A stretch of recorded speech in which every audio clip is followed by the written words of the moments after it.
बंदी छोड़ सतगुरु रामपाल जी परमेश्वर जी की जय हो।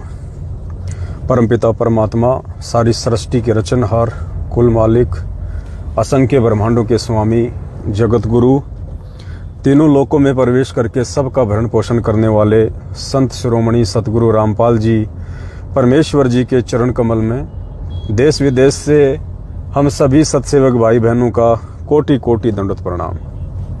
और लाइव वीडियो देख रहे आप सभी भाई बहनों को दास की तरफ से प्यार भरा सत साहिब।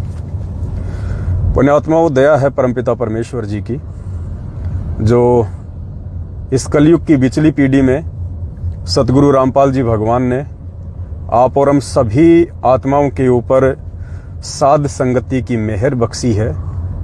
और इस साध संगति के माध्यम से जो सन 2014 बरवाला कांड के बाद से शुरू हुई हैं, परमेश्वर जी के आशीर्वाद से, जो उनके सत मिशन का एक हिस्सा है, हम सभी भाई बहनों ने इसी साध संगति के माध्यम से सतगुरु रामपाल जी भगवान को जाना है, पहचाना है, उनके सत्संगों के मर्म को जाना है। सतगुरु रामपाल जी भगवान के द्वारा 27 वर्षों से जो अथक प्रयास, मेहनत, संघर्ष, जो सिवाय उस परमेश्वर के अलावा कोई कर ही नहीं सकता, क्योंकि परमार्थ के लिए निस्वार्थ भाव से यदि कोई संघर्ष कर सकता है तो केवल वो परमेश्वर है, या उस परमेश्वर से परिचित कोई आत्मा हो सकती है, जिन आत्माओं पे परमात्मा की अपनी विशेष मेहर हो, रजा हो। और आज सैकड़ों नहीं, हजारों की संख्या में परमेश्वर की आत्माएं साध संगति से जुड़ के और फायदा उठा रही हैं, उठा चुकी हैं। हमें परमात्मा साध संगतियों से जोड़ के अपने इस सत मिशन में जिस विशेष बात को समझाना चाहते थे, वो बातें हजारों की संख्या में परमेश्वर की आत्मा समझ चुकी हैं, जान चुकी हैं। और एक वाणी है परमेश्वर की कि संगत माही कुसंगत उपजय, जैसे बण में बास, आपे घिस घिस आग लगा ले, करे बनखंड का विनाश। इस पूरी पृथ्वी पे सन 1994 से सतगुरु रामपाल जी भगवान ने अपना यथार्थ 13वां कबीर पंथ, और इस पंथ में सतगुरु के रूप में आके परमेश्वर ने जब से आत्माओं को अपने शरण में लिया, उनको तत्व ज्ञान से परिचित करवाया और इस मानव जीवन के वास्तविक मकसद को समझाया, तब से काल भगवान उनके पीछे है। अर्थात इस पंथ को, इस सच्चाई को जड़ से मिटाने की कोशिश में है, लेकिन ऐसा वो नहीं कर पाया, क्योंकि समर्थ स्वयं सतगुरु बनके इस पंथ की अगुवाई कर रहे हैं। 2014 बरवाला कांड काफी हद तक काल भगवान सफल हुआ और उसने सोचा कि मैंने इस पंथ को नष्ट कर दिया है और अब आगे शायद ये पंथ ना बढ़े। ये सच्चाई, जिस सच्चाई को जान के समझ के आत्माएं सतलोक जाने की तैयारी कर रही थी, शायद वो रुक जाएंगी, डर जाएंगी, लेकिन ऐसा नहीं हुआ, क्योंकि परमेश्वर हमेशा अपना काम काल भगवान के द्वारा शुरू की गई चाल से ही निकाल लेते हैं। प्रथम बार जब परमेश्वर सतलोक से इस पृथ्वी लोक पे आए और जब 21वें ब्रह्मांड के अंतिम छोर पर तपतशिला पे काल की और परमेश्वर की वार्ता हुई, चर्चा हुई, काल भगवान ने अपने आप को बहुत ज्यादा सयाना समझ के, चतुर समझ के कुछ एक वरदान परमेश्वर से प्राप्त कर लिए थे कि मैं आपका रूप बना सकूं, त्रेता में मेरा पुत्र जाएगा रामचंद्र, पुल नहीं बना पाएगा, आप वो पुल बनवा देना, 3 युगों में जीवात्माएं थोड़ी लेके जाना, और भी अनेकों उसने वरदान मांगे परमात्मा से, बहुत ज्यादा सयाना बनके कि एक बार मुझे ये वरदान मिल जाए, उसके बाद मैं देखता हूं कैसे नीचे जाके ये परमात्मा आत्माओं को मेरे जाल से बाहर निकालेगा। लेकिन पुण्यात्मा, उसको पता नहीं था कि तेरे इन्हीं वरदानों से परमात्मा अपने आप को परमात्मा सिद्ध करवाएगा।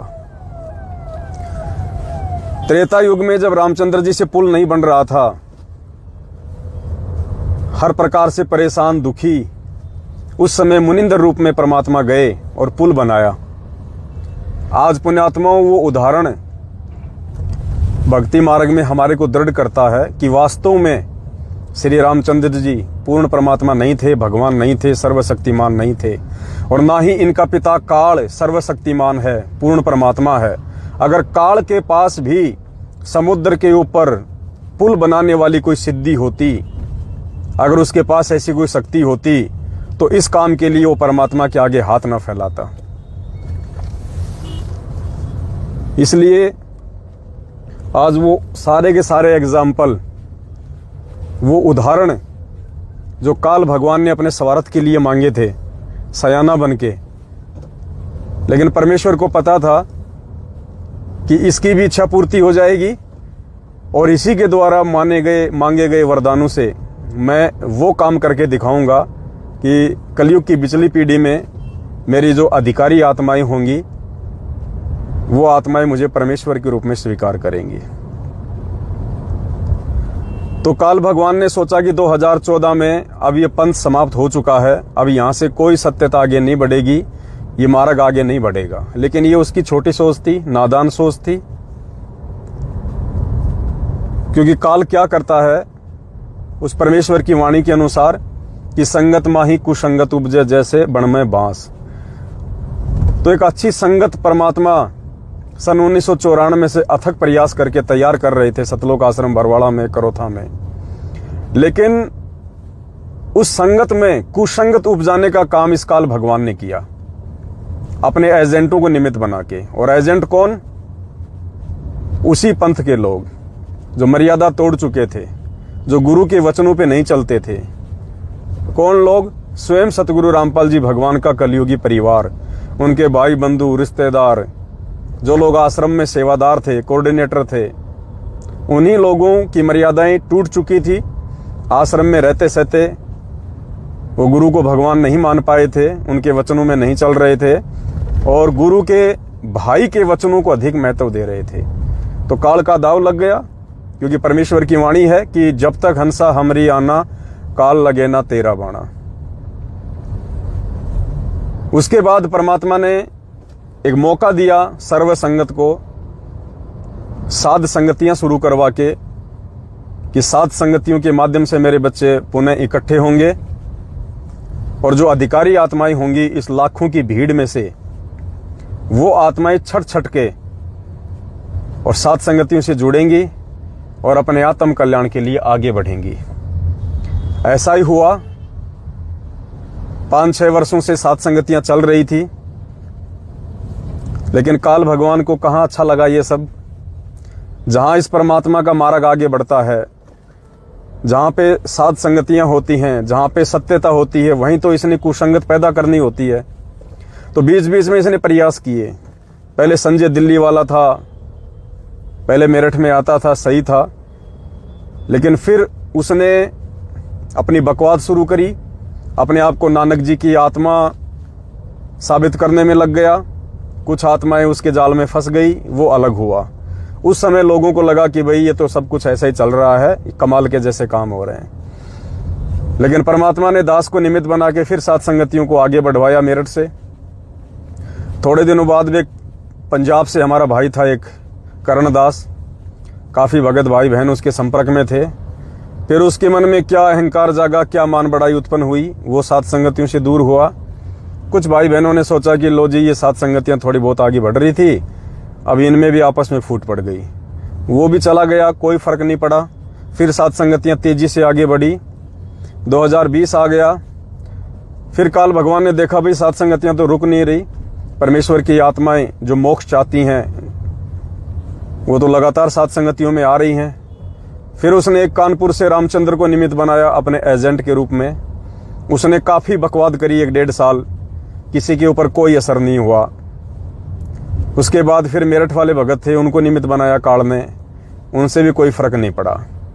अब काल ने देखा कि भाई ये तो साथ संगतियां निरंतर आगे बढ़ रही हैं और ये तो पहले से कहीं ज़्यादा सच्चाई से परिचित हो रहे हैं और ये तो सारे मेरे मुख से बाहर निकलने का प्रयास कर रहे हैं, इनको कैसे तोड़ा जाए। तो संगत में फिर उसने एक बार कुसंगत उपजाने का प्रयास किया और अपने कुछ एजेंटों को निमित्त बना के जो पिछले 2-3 वर्षों से मेरे साथ में थे। भगत समाज थोड़ा बहुत उनको जानने लग गया था, पहचानने लग गया था।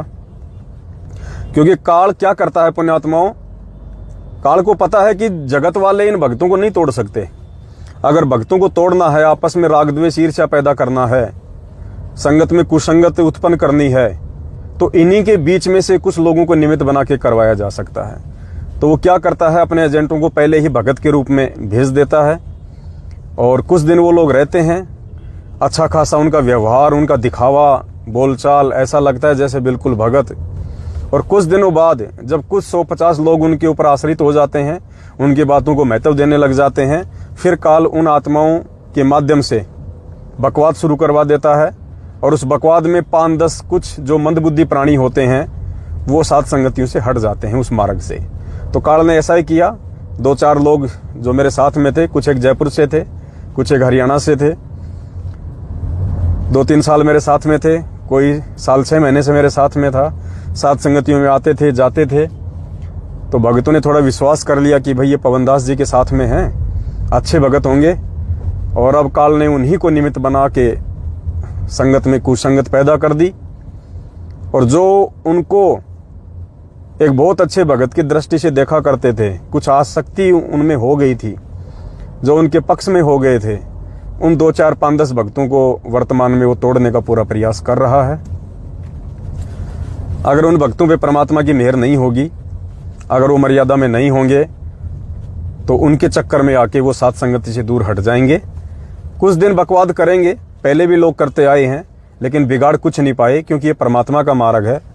इस मार्ग को इतनी आसानी से मिटा देना, ये तो एक सौपन जैसी बात है। सतगुरु रामपाल जी भगवान का खड़ा किया गया मिशन है। सात संगतियां उनका एक प्रयोजन है और ये अंत तक चलेगी। इन्हीं सात संगतियों के माध्यम से परमात्मा सतलोक जाने वाली आत्माओं की छटनी करेंगे, उनकी परख करेंगे, लगातार हो भी रही हैं। तो सात संगतियों को मिटाना या सात संगतियों को बिल्कुल जड़ से समाप्त कर देना, ये तो बिल्कुल असंभव है, नामुमकिन है। हालांकि काल समय समय पर अपनी चाल जरूर चलता है, लेकिन सफल नहीं हो पाएगा।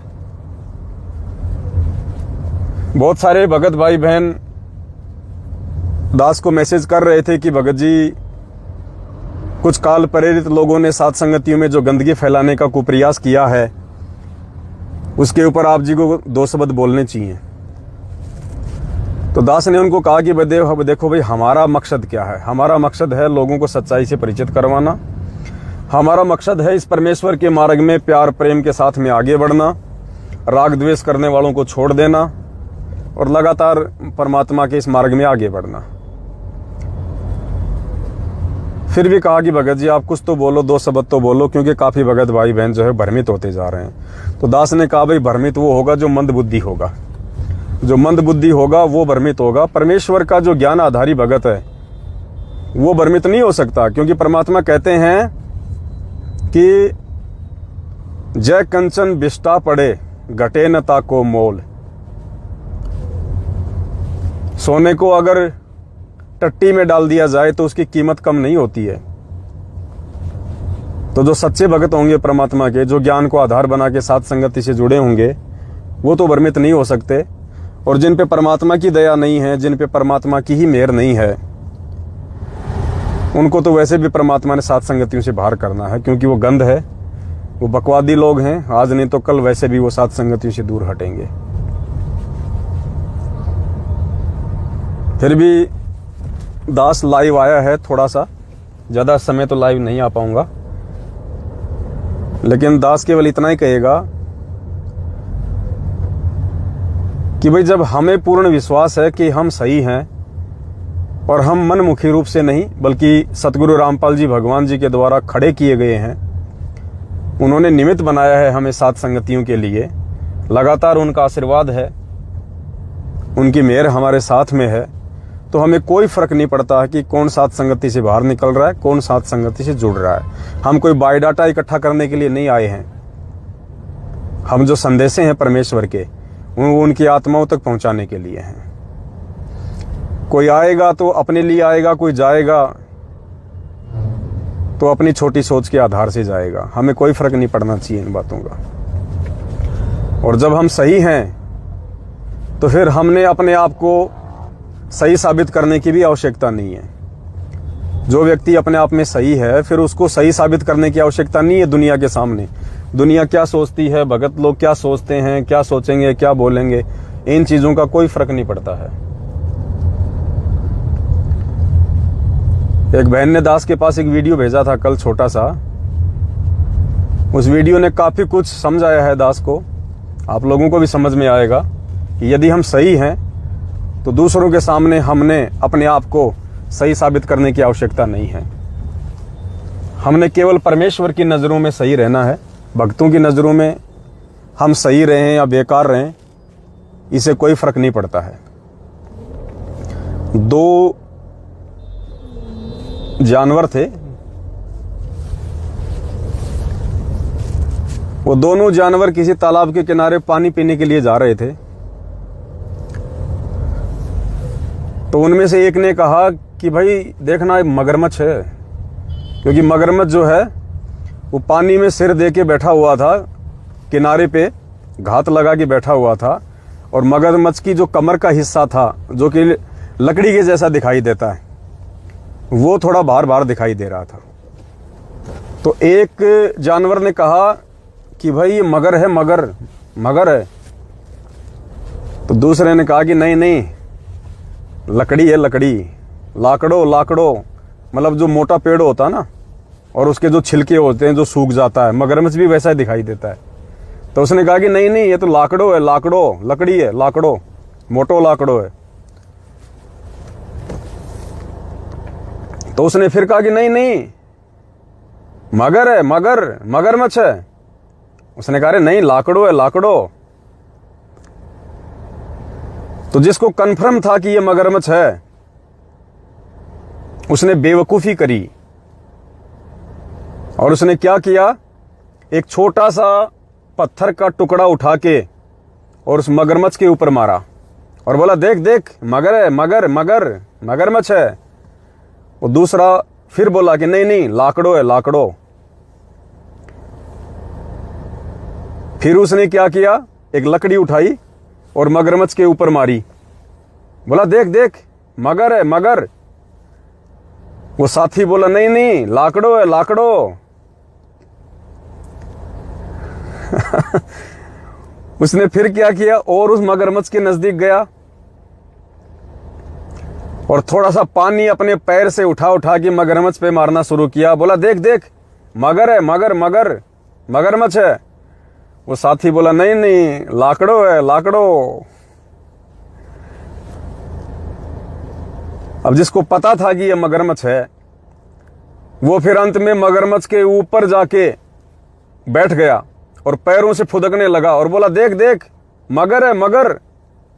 इतने में मगरमच्छ तो इसी इंतजार में था, उसने तुरंत उसको मुंह में लिया और पानी के अंदर चला गया। तो पुण्यात्माओं, इस कहानी से हमारे को शिक्षा मिलती है कि जब हम अपनी जगह सही हैं और हमें पता है कि हमें साथ संगतियों के लिए सतगुरु रामपाल जी भगवान ने निमित्त बनाया है और उनके आशीर्वाद से लगातार हम साथ संगतियों में अपने विश्वास को, अपने आत्मविश्वास को दृढ़ करते जा रहे हैं, हमें फायदे मिल रहे हैं आत्म कल्याण के मार्ग में आगे बढ़ने के लिए, तो बकवाद तो वहां पे शुरू होगी। क्योंकि परमेश्वर की वाणी है, ये वाणी फैल नहीं हो सकती कि संगत माही कुसंगत उपजे जैसे बण में बांस, आप पे घिस घिस आग लगा ले करे बनखंड का भी नाश। तो जहां से परमेश्वर का सत्य पंथ आगे बढ़ेगा, काल ने वहां पे बकवाद शुरू करवानी है। अपने एजेंट भेजने और अपने में से भेजेगा वो। जैसे सतगुरु रामपाल जी भगवान ने जब इस मार्ग को शुरू किया तो 2014 बरवाला कांड में काल ने किन व्यक्तियों को कुसंगत के रूप में खड़ा किया और वो कांड करवा दिया। भक्तों से वो कुकर्म करवा दिए जो कुकर्म छुड़वाने के लिए सतगुरु रामपाल जी भगवान 27 वर्षों से प्रयास कर रहे थे। हाथों में लठ पकड़ा देना, हथियार पकड़ा देना, काले कपड़े पहना के कमांडो बना देना, पुलिस वालों के सामने मरने मारने के लिए खड़े कर देना। तो कौन थे वो लोग? वो भगत ही थे, जो आश्रम में मुख्य सेवादार थे, जो गुरुदेव का कलयुगी परिवार था। काल को पता था कि इन्हीं लोगों के माध्यम से अगर इनको आदेश दिलवाए जाएंगे तो ये जल्दी स्वीकार करेंगे। अब कोई बरवाड़ा गांव का आदमी आके कहे कि भाई गुरुजी का आदेश है, बाहर तुम कमांडो बन जाओ, कौन कमांडो बनता? कोई नहीं बनेगा। तो काल ने ऐसी चाल चली कि पहले एक विश्वास पैदा करवा दिया संगत के अंदर कि ये तो गुरुजी का भाई है, ये तो कोऑर्डिनेटर है, ये तो मेरे जिले का बहुत अच्छा भगत है, इसको तो सारनाम मिला हुआ है, ताकि संगत उनके ऊपर विश्वास करना शुरू कर दे। जबकि वो लोग पहले से ही परमेश्वर की मर्यादाओं से दूर थे, उनको काल ने निमित्त बना रखा था। और उस विश्वास का फायदा फिर काल भगवान ने उठाया। और हम में से किसी भी भगत भाई बहन ने जो आदेश वहां पे उन भक्तों के द्वारा दिए जा रहे थे, किसी भी भाई बहन ने अपने आंखों से, अपने कानों से सतगुरुदेव जी को देते हुए नहीं सुना। बस हमारी नादानी थी, मूर्खता थी कि हमने विश्वास कर लिया कि ये जो संदेशा दे रहा है ये मेरा गुरु भाई है और गुरु जी का आदेश होगा। और उसी विश्वास का फायदा हम नादान भक्तों से काल भगवान ने उठाया, बरवाला कांड हुआ। तो कौन थे वो लोग? संगत वाले थे, अपने ही थे। तो आज भी यदि काल भगवान इन सात संगतियों में कुछ संगतियां पैदा करवाएगा, अपनी बकवाद शुरू करवाएगा, इस निरंतर आगे बढ़ते हुए मार्ग को यदि अवरुद्ध कराने का कुप्रयास करेगा, तो कोई जगत वालों को निमित्त नहीं बनाएगा, अपने बीच से ही लोगों को उठाएगा। तो कुछ एक लोगों को उसने निमित्त बनाया और थोड़ी बहुत बकवास उसने शुरू करवाई है, जो पिछले कई वर्षों से लोग करते आ रहे हैं। ना उनकी दाल गली, ना इनकी दाल गलेगी। तो कहने का मतलब है पुण्यात्माओं, काल ने यह बकवाद क्यों शुरू करवाई? सात संगतियों को रुकवाने के लिए। क्यों? क्योंकि हम आगे ना बढ़ें। और ये जो अनमोल समय है वर्तमान का, एक एक श्वास की कीमत परमात्मा ने हमें समझाई है। ये श्वासें और ये अनमोल समय हम लोग आपस में एक दूसरे को सही और गलत साबित करते हुए बर्बाद कर दें। ये अहम पॉइंट है, इसको ध्यान रखना। कीमत इस मानव शरीर की नहीं है, कीमत मानव शरीर के अंदर श्वासों की है, श्वासों की। और काल यही चाहता है कि इनका समय बर्बाद करवाया जाए, इनकी श्वासें बर्बाद करवाई जाए, इनके आपस में राग द्वेष और ईर्ष्या को फैला दिया जाए, इनमें पक्ष और विपक्ष हो जाए, गुटबाजी बन जाए और आपस में एक दूसरे के ऊपर ये आरोप और प्रत्यारोप लगा के कोई अपने आप को सत्य साबित करने में लगा रहे, कोई दूसरे को झूठा साबित करने में लगा रहे। और इनका समय ज्यादातर चाहे सोशल मीडिया पे हो, चाहे वैसे फोन पे हो, बर्बाद करवाया जाए। क्योंकि कीमत तो समय की है ना, श्वासों की है। लेकिन 27 साल से भगवान ने हमें जो इतना अनमोल ज्ञान देके इस मार्ग में खड़ा किया है, तो ये भी परमात्मा ने हमें समझा रखा है कि बेटा काल क्या चाल चलेगा और किन लोगों के माध्यम से क्या वो बकवाद करवाएगा। उस समय काल की क्या साजिश होगी, क्या सूक्ष्म चाल होगी, और उस समय तुम भगत भाई बहनों ने कैसे उस काल की सूक्ष्म चाल को समझ के अपने समय और श्वासों का सदुपयोग करना है। तो भाई और बहनों, हम इस काल की सूक्ष्म चाल में आने वाले नहीं हैं। हमारा किसी से यहां पे कोई कंपटीशन नहीं है। जितने दिन भाई बहन सात संगतियों में रुके थे, जो अब अपनी कमजोरी के चलते कुछ एक भाई बहन बाहर निकलते जा रहे हैं, वो उनकी अपनी मर्जी है, उनकी अपनी समझ है, उनको कोई नुकसान तो है ही नहीं। जितने दिन वो सात संगतियों से जुड़े, कुछ न कुछ फायदा उठा के जा रहे हैं।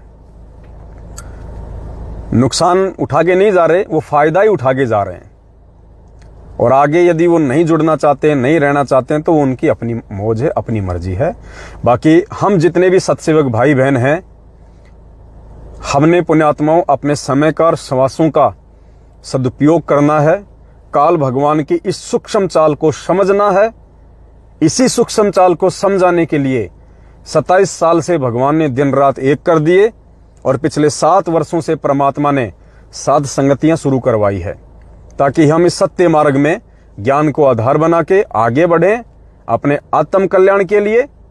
और जो बकवाद उसके द्वारा जो करवाई जा रही हैं काल के द्वारा, उन बकवादों में फंसकर अपना समय और श्वास से बर्बाद करने से हम बचें। तो दास की विनती है, 1 दिसंबर 2022 को रात्रि 8:30 बजे दास लाइव आएगा। हम परमेश्वर की पहले की तरह महिमा करेंगे, क्योंकि भगत का काम केवल परमेश्वर की महिमा करने का होता है। भगत का काम एक दूसरे की निंदा चुगली करने का नहीं होता है। भगत का टारगेट स्वयं का समय बचाना, दूसरों का समय बचाना होता है। और 7 संगतियां लगातार चल रही हैं। अभी 27 तारीख को गुड़गांव में 7 संगति थी, 27 तारीख को नेपाल में 7 संगति थी, 27 तारीख को कर्नाटक में 7 संगति थी, 27 तारीख को बिहार के सिवान में 7 संगति थी, और भी अनेकों जगह लगातार 7 संगतियां हो रही हैं। आपस में जो भाई बहन संपर्क में हैं, मिलजुल के परमेश्वर को भोग लगा रहे हैं, परमेश्वर की महिमा कर रहे हैं। और जो बकवादी लोग हैं, उनके पास में ऐसे कोई पॉइंट नहीं है, उनके पास में ऐसे कोई प्रमाण नहीं है जिससे वो 7 संगतियों को रुकवा सकें या 7 संगतियों में जो है वो गंदगी फैला सकें। वो केवल काल प्रेरणा से अपना जीवन बर्बाद करेंगे। और कुछ एक मंदबुद्धि लोग जो 7 संगति से जुड़ के भी ज्ञान को आधार नहीं बना पा रहे थे, उन कच्चे लोगों को अपने साथ कर लेंगे। और शायद परमात्मा भी यही चाहते हैं कि 7 संगतियों में गंदगी ठीक नहीं है, 7 संगतियों में कचरा ठीक नहीं है। उन लोगों का 7 संगतियों से बाहर निकल जाना ही बेहतर है, आगे 7 संगतियों को अच्छी रफ्तार देने के लिए। तो सभी भाई बहन 1 दिसंबर 2022 को रात्रि 8:30 बजे दास का जो फेसबुक पेज है पवन दास इज लाइव, उसको फॉलो करें। रात्रि 8:30 बजे हम घंटा 1.5 घंटा परमेश्वर की महिमा करेंगे। हम गुरुदेव के सत्संगों को आधार बना के उन सत्संगों के सार को समझने का प्रयास करेंगे।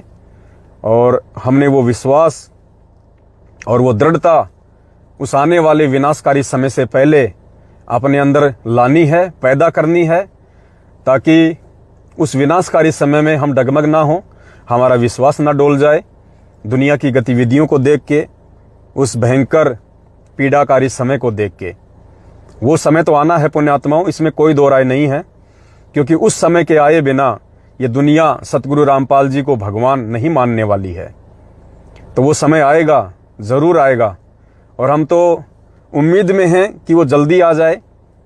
क्योंकि उस समय के आए बिना ना तो हमारे परमेश्वर बाहर आने वाले हैं और ना ही ये दुनिया इस परमेश्वर के मार्ग को अपनाने वाली है। और वैसे भी परमात्मा कहते हैं कि जिस मरने से जग डरे मेरे मन आनंद, कद मरूं कद पाऊं वो पूर्ण परमानंद। तो हम भगत भाई बहनों को जो परमेश्वर को परमेश्वर मान के 7 संगतियों से जुड़ के इस मिशन में आगे बढ़ रहे हैं, उनको तो उस विनाशकारी समय का वेलकम करना चाहिए कि परमेश्वर जितना जल्दी हो सके वो समय आ जाए, ताकि आप हम सब के बीच में हो। और परमेश्वर आपका ये मिशन, आपका ये मार्ग, इस कलयुग में जो सतयुग लाने का आपका जो मिशन है, ये परमेश्वर जल्द से जल्द संपन्न हो, ताकि सारा विश्व एक परिवार की तरह इकट्ठा होके आपके चरणों में बैठ के अपने आत्म कल्याण के लिए आगे बढ़े। तो मेरे सभी सत्सेवक भाई बहनों से मेरी प्रार्थना है, हमने इस काल भगवान की चाल का और इसके बिछाए गए जाल का हिस्सा नहीं बनना है। जिन्होंने बनना है वो बन चुके हैं। और ये 2022 दास ने 2022 लगते ही, जिस समय कोई सोच भी नहीं सकता था, जिस समय लोग ज़्यादा से ज़्यादा 7 संगतियों में जुड़ रहे थे, उसी समय परमात्मा ने दास को निमित्त बना के एक वीडियो बनवा दिया था कि ये जो 2022 है ये केवल सत्सेवकों की छटनी है, बाकी संगत की छटनी तो हो चुकी है। वो तो अपने कुकर्मों में व्यस्त हैं मैनेजमेंट के पीछे।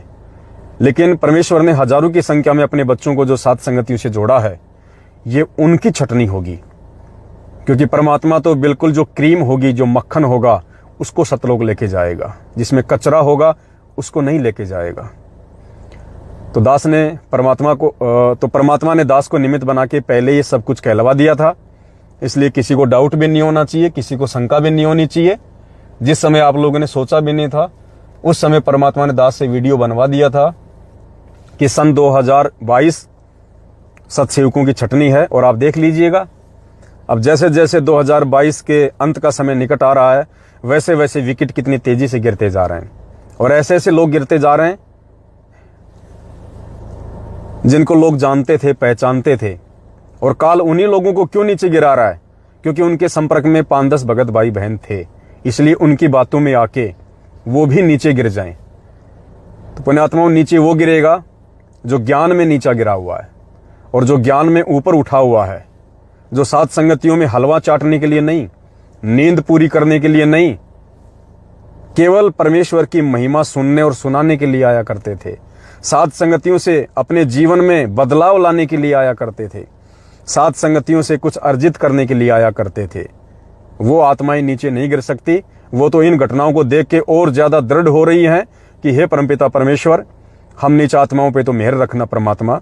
इतना ज्ञान समझ में आने के बाद भी, साथ संगतियों में इतना आने के बाद भी ये लोग एक भगत को नहीं पहचान पाए, ये परमेश्वर को क्या पहचान पाएंगे, आपको क्या पहचान पाएंगे? तो वो आत्मा तो और ज्यादा दृढ़ होती जा रही है। तो आप भाई बहनों का ज्यादा समय नहीं लूंगा, और भी सेवाएं हैं। और 1 दिसंबर 2022 को सभी भाई बहन रात्रि 8:30 बजे दास के फेसबुक पेज पवन दास इस लाइव पर लाइव जुड़े, हम परमेश्वर की महिमा करेंगे। और उसके बाद लगातार पुण्यात्माओं, हमारे पास बहुत सारे टॉपिक हैं, बहुत सारे विषय हैं जिन पे हम लगातार लाइव आ सकते हैं, लेकिन बीच बीच में कुछ सेवाएं होती हैं। लेकिन फिर भी हम कोशिश करेंगे सप्ताह में 3 या 4 बार गुरुदेव के सन 1997 के सत्संगों को आधार बना के लाइव आएंगे। अब हम प्रतिदिन या सप्ताह में 3 बार गुरुदेव के 1997 के सत्संगों को आधार बना के, और पुण्यात्माओं, हम उन सत्संगों का निष्कर्ष निकालेंगे कि उन सत्संगों से हमने अपने जीवन में क्या बदलाव लाना है, हमने उन सत्संगों का सार निकाल के हमने क्या क्या अपने जीवन में परिवर्तन करने हैं, जिससे हम भगत बनने की दिशा में लगातार आगे बढ़ें, हम अपने परमेश्वर को प्रसन्न करें। तो काल भगवान की चाल को समझिए, उसके जाल को समझिए, और सतगुरुदेव जी के मिशन को समझिए कि परमात्मा हमसे क्या चाहते हैं और काल हमसे क्या करवाना चाहता है। जो इन चीजों को समझ जाएगा, परमेश्वर के मकसद को और काल भगवान के जाल को जो व्यक्ति समझ जाएगा, जो भगत समझ जाएगा, वो परमेश्वर का है। उसको तो साक्षात काल भी आके साथ संगतियों से दूर नहीं कर सकता। बाकी ये ड्रामा ज्यादा दिन नहीं चलेगा, ये ड्रामा 2022 तक चलेगा, क्योंकि जो लोग बकवाद कर रहे हैं 2022 या उसके कुछ दिनों बाद में वो लोग मैनेजमेंट की गोद में जाके बैठ जाएंगे। उनका मकसद यही है, वो जिस गटर की गंदगी से निकल के बाहर आए थे, वापस उसी गटर की गंदगी में जिसका ढक्कन खुला हुआ है उनके लिए, वो वापस चले जाएंगे। क्योंकि वो अपने जीवन में परिवर्तन नहीं कर सकते, वो अपने जीवन में ज्ञान से बदलाव नहीं ला सकते, इसलिए वो काल के हैं, परमेश्वर के नहीं हैं। और परमेश्वर उनको वापस उसी जगह बैठा देगा जहां से परमेश्वर ने बाहर निकाल के उनको एक मौका दिया था सुधरने का। तो बस ज्यादा समय नहीं लूंगा भाई बहनों का। 1 दिसंबर 2022 को सभी भाई बहन लाइव जुड़िए, परमेश्वर की महिमा करेंगे और अपने आत्मिक कल्याण की तरफ हम आगे बढ़ेंगे। बंदी छोड़ सतगुरु रामपाल जी परमेश्वर जी की जय हो।